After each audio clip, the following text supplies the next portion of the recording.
हुजूर अलैहिस्सलाम फरमाते हैं, औरत अगर किसी के निकाह के बंधन में बंध जाए तो उसका ये हक भी नहीं है कि वो शौहर की इजाजत के बगैर अपने घर से निकले जब तक शौहर इजाजत न दे। अगर अल्लाह के रसूल फरमाते हैं शौहर की इजाजत के बगैर वो घर से निकली तो अब जब तक वो लौट कर नहीं आएगी, जब तक वो लौट कर नहीं आएगी, अल्लाह की, रसूल की और सारे फरिश्तों की उस पर लानत बरसती रहेगी। तो सहाबे किराम ने आसान किया और उसकी आका, करीम आका, बंदा परवर आका, हमारे माँ बाप पे कुर्बान, क्या शौहर अगर बीवी पे जुल्म करता है तो भी वो शौहर की इजाजत के बगैर बाहर न निकले?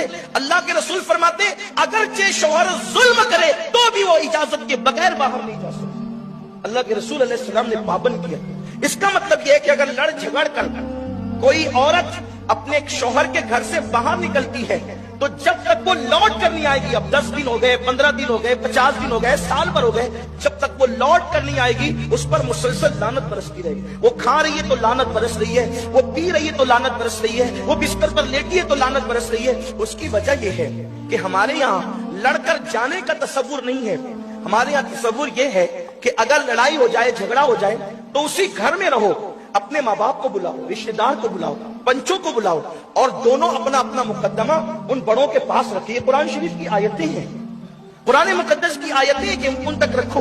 और उनका काम है, किनका? माँ बाप का काम है, बड़ों का काम है कि वो उनके दरमियान सुलह कराए, सुलह की सोचे।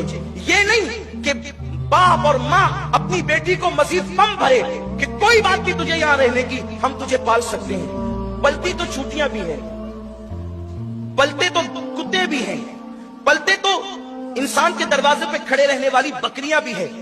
बात रोटी कपड़ा मकान की नहीं है, बात इज्जत के साथ बेटी के जीने की है। इज्जतदार लोगों की शान ये है कि जिनकी बेटियां निकाह के बाद सुर्ख जोड़ा पहनकर माँ के घर से निकलती है, उन शरीफ बेटियों की अलामत ये है कि वो सफेद जोड़ा पहनकर उस जनाजे की डोली में फिर शहर खामोशा की तरफ जाती है। यही नसीहत इस्लाम की है।